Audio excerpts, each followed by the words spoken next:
The team over at Tonic DNA has come to the podcast to talk about the process of creating these wonderful Looney Tunes cartoons, along with their contributions to Space Jam: A New Legacy. So, of course, you realize this means podcast. Are you ready, eager young space cadets?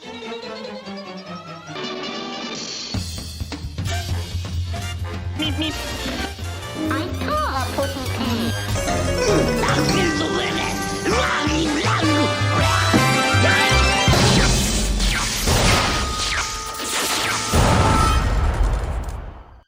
Where's the kaboom? There was supposed to be an earth-shattering kaboom.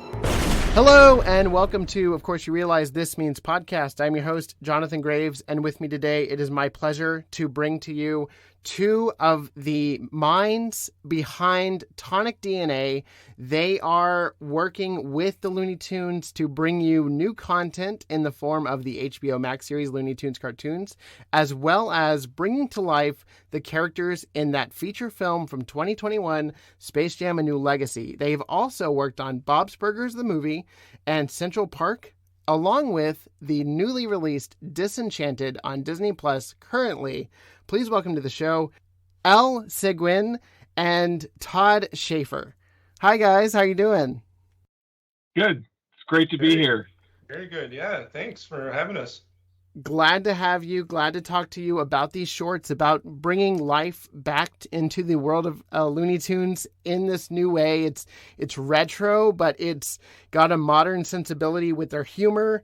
And it's just always a joy to watch, especially the ones that you guys have worked on. So, Alain Sequin, let's start with you. You are the senior animator on Looney Tunes Cartoons and over at Tonic DNA, correct? That's right. Among a few others. I mean, I think we have maybe 4 senior animators at Tonic. I'm one among a great team. So yeah. Yes, it is a wonderful team, and overseeing that team is Todd Shaffer, who is the animation director on Looney Tunes Cartoons. Is that correct? Yes. Wonderful. Obviously, I'm in love with these shorts. I love talking about them, and I think HBOMax is doing a decent job of promoting them. We get new trailers every once in a while when there's a new batch. But one of the first ones that you started off with was Dynamite Dance, which kind of propelled this whole thing and was the big announcement of them doing retro style Looney Tunes. What was the process and how did that come about? Well, Warner Brothers came to us, and this is the project that Pete and Alex put together, and they're the real creative forces behind this. And what they pitched was the old style Bob Clampett, Friz Freleng kind of animation and sensibilities. And to be very honest, when we first heard it, we thought we were very excited, but we didn't think it would stick because it was just too good to be true, Yeah. But fortunately, their vision was carried through, and we were able to do this retro style, and we all just absolutely adore this kind of animation. And that's Pete Braungart and Alex Kerwan you're talking about over at Warner Brothers. That's phenomenal. What was it about these characters that have endured, and what do you love about them that you got to work with? You don't see this kind of animation anymore. You get glimmers of it in some TV series, perhaps, but yeah, you don't get the fullness of the animation that we can really explore and have fun with in traditional animation, because we're not limited in our animation on this, where it's completely full animation, and we have the time to be able to really flesh this stuff out and just go crazy. Yeah, and Todd, what was most amazing. Go ahead. Sorry. Oh, I was just going to mention back in the day, they were doing everything hand drawn, and now you're working with a computer. What was it like to replicate the smears and the periods of in betweens to get that old timey look? I was just wondering about that. But Alain, you can take that too. Yeah, well, that's called a dry brush often, or a wipe, but more likely dry brush for Looney Tunes, because I think in the olden days, they literally would take a dry brush with paint and smudge it across the cell, right? To give that blur effect, right? So, yeah, we have an effects expert that works at Tonic, Geneviève Letourneau, who was phenomenal at her job. And they came up with a recipe, actually, to mimic the old Bob Clampett smears and stuff. So it just takes a lot of know-how and a lot of thinking. But everything else is hand drawn. Like I work on a screen, but I worked for 17 years on paper. So to me, there's virtually no difference aside from more tools available to me and Control Z. So just undoing a mistake is much faster than erasing and sharpening pencils and stuff. But about Dynamite Dance, I don't want to diverge too much, but it was funny. I was doing, like I said, commercial animation for quite a while, right? Toucan Sam, Tony the Tiger, that kind of stuff. So it refined my animation skills. But then in the early 2010s, there was kind of a dry spell when it comes to traditional animation, right? Right. So me, among many others, we had to go and seek other means of employment. And so I did storyboards, but I also did some 3D. So when I came back to Tonic, Todd was teasing me because I was there to be a supervising 3D guy. But Todd was like, come on, you got to come back in. You got to do this Looney Tunes short. And I'm like, oh, no, I don't have the skills anymore. And it was really just like the mob pulling me back into traditional animation, right? Because how could I resist working on Bugs Bunny? I mean, it's one thing to work on Toucan Sam, but Bugs Bunny, come on. That's where the grit is. That's where the style is, right? So I couldn't resist. And that was my first foray back into traditional. So I couldn't let it go ever since that. So thanks a lot, Todd. I'm stuck now. Aren't you happy that I muscled you back in? Actually, yeah, I wouldn't change a thing. See, okay, so remember that in the future, okay? And the timing was just perfect because Dynamite Dance came out just on the edge of 2019 and right before like the entire surge of Looney Tune, like the universe came together to celebrate Bugs Bunny's 80th birthday. And that was a big celebration for the brand. And you guys were like right there with all of these shorts that dropped in March of that year, 2020. So coming on and bringing that style of animation back and really propelling, the love of the classics, what was it like to have such influence over what people were going to see with these? And did you have any ideas that were added to like post storyboard or post script that you were like, oh, I wanted to like have this character do this or have a movement that was similar to the old? Well, Pete and Alex are very specific and clear in their boards, and they really run those things through the ringer. So by the time it gets to us, they know exactly what they want. And sometimes there'll be sequences where they've really done a lot of work to prep exactly what they want, and other times they're a little more free. And so it just depends on which part we get, but it's our job to bring their vision to life and follow their vision. Yeah, and we have some liberties, like you get the animatic and you're like, wow, this is really tight. And they even send us poses specific to the scene that are like a little bit on the Ren and Stimpy exaggerated crazy stuff, right? Which are done usually by Dan Haskett. So I don't know if you know Dan Haskett, but an excellent artist. So we don't have that much wiggle room, but when we do, we add as much as we possibly can as animators because we love it, right? It's like, it's not just a scene that I got to do. It's something that we absolutely love and we want to put our heart and soul into it. So Big League Beast, for example, I did the scene where he takes a big hammer and smashes the foot, right? We got a brand new selection of kicks that just came in this week. Let's get you sized for fitting. My goodness, what adorable little feet you got there, Mac. I did all sorts of flourishes as Bugs Bunny speaks and expands about the issue, right? So this was not in the storyboard, and the response is always, wow, thanks for adding that kind of flair to it. And I know Guillaume Blackburn, who's another guy at Tonic, senior animator, very, very good animator, who just if he can, he'll add tippy-toeing, he'll add just any kind of flair that he possibly can. And it just shows that the animators love what they're doing instead of just going through with a job. So. And I know the fans love it too. Like those little moments are definitely highlighted in clips that I see reposted all over social media. So, kudos to the team for finding those little moments where they can add. And I'm glad you guys are there to oversee it. That's exciting. What is it? like having Eric Bauza present you a track that is, for Bugs Bunny, and then you get to work with that? Like that whole process, what's so special about it, or what makes it unique to other shows? Well, geez, for one, how come Mel Blanc is back? That's crazy.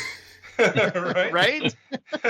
So how The modern day Mel. Yeah, because I've heard, not to diss other voice actors, but like he really nails it. After having seen attempts over the years, he is like on the ball, right? So what a luxury I find is to animate to his voice, because we're hitting those accents, we're hitting those exaggerations, and he's delivering for us. It's a back and forth with the voice actor and an animator. We get deeply, intimately knowledgeable about their voice because we're repeating it ad nauseum all day, right? As we animate over it, because as you know, animation is a very meticulous and slow process, and a lot of rehashing, right? So I think I hear his voice 1,000 times a day, I gotta say. So when it's a good voice, it's such a pleasure. He's done 50% of your job, right? Hey, yes, actually, yeah. He is a major part of my acting. You should be animating 50% faster then. Oh no, look at him. He's already got the whip out. I was just wondering if you dream in his voice, like all the characters in your dream probably sound exactly like Eric Bauza voices. Yeah. And what a thing it is. We did a podcast with him recently, and I was just talking about how it was really fun to animate Daffy for me, because he's one of my favorites. And then he thanked me in Daffy's voice, which was the most surreal thing I've ever heard, because what am I talking to, a cartoon? It was awesome. I love that guy. He's so funny too. He's great. And big shout out to Eric Bauza and all the work he's doing over there, because he's voicing, I think, half of the characters. So that's wonderful. And for you, Todd, what's it like working with this team over at Tonic and bringing these characters to the forefront and getting to touch the rare characters like Pete Puma, which you guys did in Puma Problems? He returns, and it's wonderful to see these classic characters get the reinvigoration of this franchise through the series. What was that like? Well, we've been building our team for a while, and I've worked with some of these animators for many, many years now. Al and I have worked together for over 20 years. So, yep. Wow. So we've got a really tight team. We know each other. I know the animators very well. I know their strengths and their weaknesses and what they like to do. And so that's always helpful to really know your team and when you've been working with them so long. But it gives us an opportunity to go back into the old shows and analyze, okay, how did they animate these characters? Even the personality of the animators come through. And so we're looking at what kind of animators did they have on there that was bringing something unique to this, and how can we sort of rebuild that? And that's part of Pete and Alex's, their attempt to remain faithful to that era of production, because there are some things that they've done which are out of, I would say it's not normal in most productions, for example, and it's great. And you got to really love these guys for this. They don't care about continuity, because they didn't really care about continuity back when they were making these things, right? You can see continuity problems all over the place. And so they don't mind that. They're focused on the performance. What is the audience seeing and feeling, rather than really spelling out all the continuity. So continuity, everything's framed close, just the way the old shows were really framed close to the animation, so it was big enough on the screen. And they also like to have the personality of their animators and their artists to be different throughout, because you can see in the old stuff, there's not a lot of continuity in models sometimes. And so they're okay with that to a certain degree. And so that's really interesting to see that built into a production that's done today. Yeah, and to Absolutely. add to that, go ahead. Sometimes we're too precise in the modern age, because animating on the computer, you get to really zoom in to a crazy degree, right? So everything starts looking really crisp. Like, I don't know if you're familiar with Klaus, but that almost looks like 3D. It's so perfect, right? And that's fine to achieve for that, try to achieve that. But when we're doing Bob Clampett, and we get that clean and that precise, we're actually off track. So it's funny to see that Todd and Warner Brothers are telling us, okay, don't copy paste, don't use the tools that are so readily available. Try to always stick to the almost error-ridden old style, you know. So it's really funny to see that. Like, it's so faithful to the Bob Clampett stuff. It's really beautiful, actually. It really is, and I think that's why it's so endearing and refreshing to see, because we haven't seen that style in somewhat 60 years, and it's really great that there's this admiration for it online. And, you know, as soon as I share or come across a clip from the Looney Tunes cartoons, I know that there's a lot of praise for this team and for the work that's being done that is showing the new team, like the new era of animation, like how it used to be done and how it could be done now. And I hope that that does have some influence going forward. I think that would be phenomenal. Yeah, cutout is we can't dismiss cutout, because I think that's part of life now. The more puppet style traditional animation. There was sort of a new wave of traditional animation, especially at post Klaus, that I think is going to bring back a lot of the feel behind these sorts of traditionally animated things, that people can start to appreciate that, rather than the pristine and clean versions that cutout offers, and also 3D, you know. So Totally. I think that's great that people can appreciate the handcrafting that's happening with traditional animation. Yeah, no, absolutely. And you also did work on Space Jam, and that had its own unique flair and had this, you know, live action animation hybrid production. Was there, which came first for you guys? Was it Space Jam and then Looney Tunes Cartoons, or was it vice versa? It was in the middle. So first middle. came Looney Tunes, and then Space Jam, and then we did some more Looney Tunes. Okay. And so for having a character interact with a live action counterpart, what was needed to make that believable? Oh, well, precise video that's accurate. And so we animate directly onto the video in our software to make things. And we're working on ones when we're with live action, just so that we have all the matting and everything that looks right, and it's not strobing. So it's a lot of work trying to mimic, and especially in that we did like the Mad Max sequence, and so the camera's moving around, and so we have to follow that a little bit and do some tracking and this and that. But you know, we do the animation, and then it goes to clean up, and then ink and paint, and then they had their own compositors that would. We also did the tone, so we are also very conscious of the lighting, and so we designed the all the shadows and highlights to help integrate. But then the final integration happens with comp, which was being done at Warner Brothers, I believe. Gotcha. Yeah, and that Mad Max sequence is phenomenal, by the way. Yeah. Yeah, that was fun. Yeah. It was a fun sequence. Yeah, it's awesome. And I would have to say it's twice the work for an animator to do onto rotoscoping or rotoprinting, because I did the scene where Bugs Bunny is driving in the car, and usually you just do like a little bit of jittering, bouncing, but in this one I had to keep track of how much the steering wheel was turning, and it was on ones, so it's so many drawings, right? And you're jittering, and then you have to bounce according to the live action car. So yeah, it's a lot to keep track of, but the result is amazing, so I don't regret it at all. Your work is noticeable, and I appreciate it. Thank you. As a fan. And yeah, so I guess that was a different team as well. So what is the consistency with working with Looney Tunes between different projects? They're all different, to be honest. Okay. Especially between Space Jam. It was a different style, different design, different era, and different directors wanting different things for the show. So the whole tonality was different. So it did change. And we had to actually unlearn some of the stuff that we were learning, you know, because you're drawing one way, Bugs, and then you got to adjust to this new way of drawing Bugs, which can be hard to transition sometimes. So yeah, so it's working for two different things, but we're used to that because we work on all kinds of projects. We've done lots of commercials over the years, and so things are constantly changing. So we're sort of getting used to the chaos. Yeah. Yeah, that turtle always wins.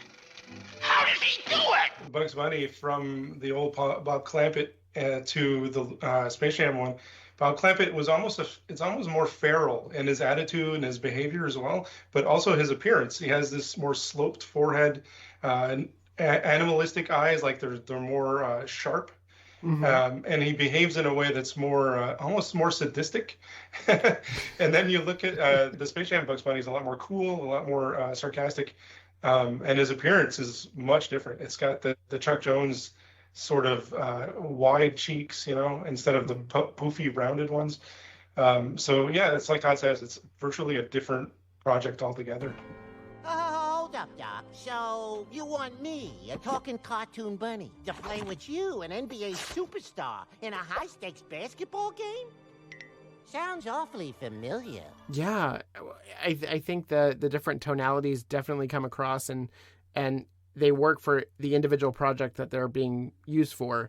And just on a basic level, just wanted to give, like, Tonic DNA is based out of Montreal, Canada, and you guys do 2D, 3D motion design, stop motion, and VFX, along with, blending anime characters along with live action. Like, you guys do it all. What part of the animation process is your favorite? Oh, wow. Well, I'm not a fan of cleanup personally. I would say that's the hardest. But it's very important. So, it's very technical. It's very important to maintain what we've done so we haven't lost it. But I love all the processes. But obviously, I'm an animator and I'm an animation director, so my heart is mainly in animation itself. But from storyboarding to background and then compositing, it's all wonderful because every stage has its own magic that has its own excitement. Yeah, that's great. Yeah, for me, it's my favorite part has got to be the rough animation stage, where you're just exploring, you're being as creative as possible, and using movements, because movement, people dismiss it as like as something that, okay, fine, things move, but it's got so many principles behind it, so much physics, so much thought. The 9 Old Men from Disney expounded on it. There's so much thinking behind it, and I love that puzzle solving. But I mean, being in commercials, you got to do everything. It's a boot camp, so you have to do the design, storyboard, all the way down. I did cleanup for most of my scenes when I started animation, so I've done all the disciplines. And I think my second favorite would probably be designing. So designing new characters, which I had a small part to play in Disenchanted for design, but that to me is fascinating as well. But if you were to force me to do only one, it'd be the rough animation, because it's the most fun. Okay, cool. I love that answer. And yeah, you guys recently worked on Disenchanted. Do you want to tell the audience a little bit about that project and what was it like bringing that world to life? Because I know that they go into the full animated realm of the fairy tale side of it. That was a different animal altogether. We did about 14 minutes of animation, which is all the animation in the movie. We were able to do the start from the storyboarding stage, doing the animatics, designing the new characters, updating the old characters so that they felt true to the old characters, but given that it's been so many years and the new characters, I mean the new actors, not the new actors, the old actors were, they're aging a little bit, so the director wanted us to sort of update them just a little bit so that when we transition from the animation to the live action, there's some continuity there. But it was hard because it's human animation, and even though there was human animation in Enchanted many years ago, it didn't have the direct continuity between the animated world and the live action world that we have in this one. And the story was also different. It was more subtle. It was written more as if it was live action, right? So it was a live action performance that we were basically being handed to animate, which was fine. It was a great challenge, but it's a different challenge to have that level of animation in human characters with that subtlety. Not everybody can do it. We can have really good animators, but they just can't make that transition into that. So it reduced the talent pool for us. But it was fun. It was a lot of fun. We loved challenges, and it was really an exciting thing to be a part of. Yeah, and it was really fun to see James Marsden and Idina Menzel in that animated world, because we didn't get to see Idina last time animated. So it was really unique to, to get that whole new design level of her and her performance in that animated world, and how that, built upon what she was doing in the first film. Yeah. So that was cool. Yeah. And so I want to go back to Daffy and Porky because we're here to talk Looney Tunes. So let's go back to Looney Tunes. You guys had a big hand in Graveyard Goofs. This was the Halloween special that came out at the tail end of October. And again, if you haven't seen, I don't, if you're listening to this, you've probably seen the Halloween episode of Looney Tunes Cartoons. But they did Graveyard Goofs. And Todd, having the wonderful voice talent of Bob Bergen and Eric Bauza doing these characters in a haunted cemetery. How fun was this? This was incredibly fun. This was actually what I consider this one our finest hour. The animators really stepped up, and it was a beautiful project to be a part of. So all the stars aligned on this one. Yeah. Alain, what about you? Oh, I mirror his response for sure, because not everybody in the world gets to just smile and when they get to their job, But Yeah. Here I am animating Porky and Daffy freaking out in a cemetery. I mean, how fun is that, right? And the competence of Warner Brothers special poses and the animatics, it's so sky high, and they love what they're doing as well. So the whole thing is a tumble effect, a snowball effect of everybody loving what they're doing. The result is an episode that is really, really great. I'm super proud of that. I don't know if you remember watching cartoons in the 90s, but you'd have I'll use Ghostbusters as an example. You're watching Ghostbusters, and then suddenly there's an episode, they're like, what is going on? Why is this so good now? And then the next episode is terrible.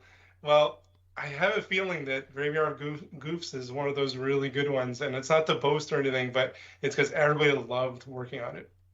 That's wonderful. And you also got to animate the Grim Reaper in there as well, Yeah. and he's a wonderful addition. Yeah, I only did one shot of him, which was, and it's very different. The way that I did my shot was very serious and very foreboding when he just rises, and he's supposed to be scary, and you got those little wings that are kind of cute, but also like, whoa, is an angel of death here.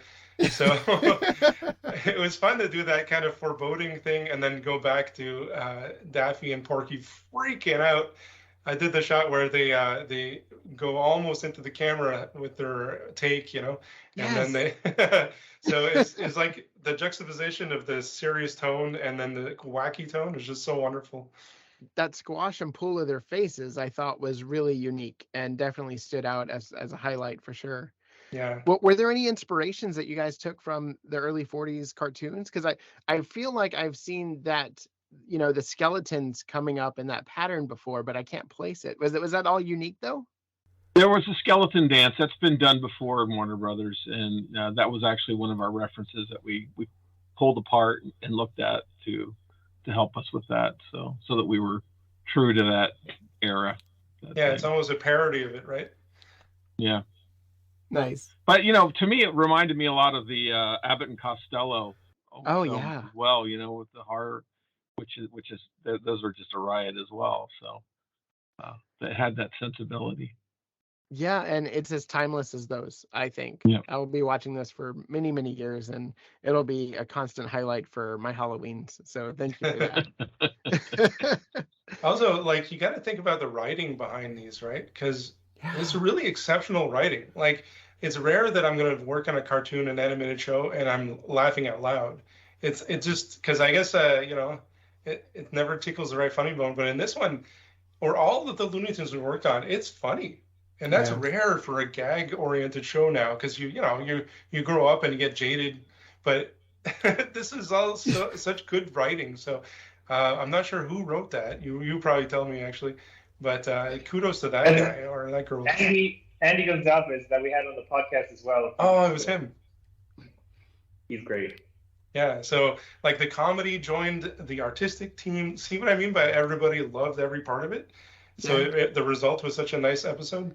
I think the writing has a lot to do with it too. It really does. And going back to the initial storyboards that you guys get and just, the level of comedy is unmatched, I think, in modern storytelling and cartoons. One last question I have for you both is about explosions. So when you're doing an explosion, I'm imagining you're only getting like a big pencil sketch and you have to fill that in. Are you allowed to do whatever you want with these explosions, or is it very meticulous on what colors to use and like how big, or do you have more freedom with those? I think it's a mix. Sometimes like on Dynamite Dance, that was all there was explosion. So we sort of cut our teeth on Alex and Pete's sensibilities on that. We did look at a lot of explosions, and we had certain references for this kind of explosion, that kind of explosion, whatever. So they were particular in some cases, because sometimes they do provide color images for us that we have to follow as well. So they were particular about the kinds of explosions. But within that, there was some variation. I think Genevieve, who supervised all the effects, she would tell you that she was able to have a little freedom there to do what she does. That's great, because they felt 3D when I watched them. Yeah, especially in Dynamite Dance. Like it feels layered, which is really nice and brings you into the cartoon even more. Yeah. Well, Todd, Alain, thank you so much for sitting down with me. If there's somebody out there that is very interested in animation and wants to get their start and they live in Canada, where can they go to check that out? Where can they find Tonic DNA? TonicDNA.com. So the information will be there. Our HR department is really good, and they check all the submissions. They figure out where we are, because we have so many productions going on. I've lost track of all the productions we're doing. And they will get it to the right person where there's a need, and the supervisors there will review the material. So don't worry about your stuff getting lost. Our team our HR team is really good at ingesting those looking for work. Yeah, and Tonic is a good place to be mentored as well often. So if you're a junior animator and you have an interest in things like Looney Tunes, it's a fantastic place to be. I've been working with Todd for so long, and I'll follow him anywhere. So it's a really, really fun, dynamic group with very little ego, which matters a lot. So, and another thing, if you like Graveyard Goofs, we're working on something right now that'll blow your socks off. So just stay tuned on that one. Ooh, a tease. I love those. Todd, Alain, do you want people to find you online? And if so, where can they find you? I have a website, toddshaffer.com.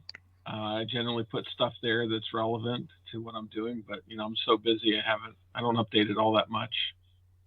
Yeah, and you can find me on Instagram at alain.sequin. A lot of people actually already communicate with me about Looney Tunes, so you'd be joining them. But I respond to everything, so go for it. Awesome. We're at Tonic DNA on Facebook, Twitter, Instagram. LinkedIn's a good place to reach us as well. Awesome. Thank you, Max. And you can follow the podcast over at This Means Pod on Facebook, OFC This Means Pod on Twitter directly. While it's still around. Who knows how long it's going to be around at this point. Yes, thank you both for sitting down with me and discussing this wonderful process of bringing Looney Tunes back to life through the wonderful work that you guys are doing over there. So thank you for your time. And as my audience knows, that's not all, folks. Bring it in, fellas.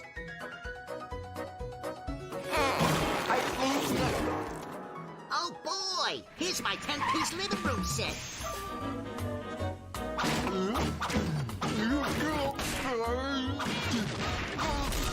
And look, my new cactus arrangement.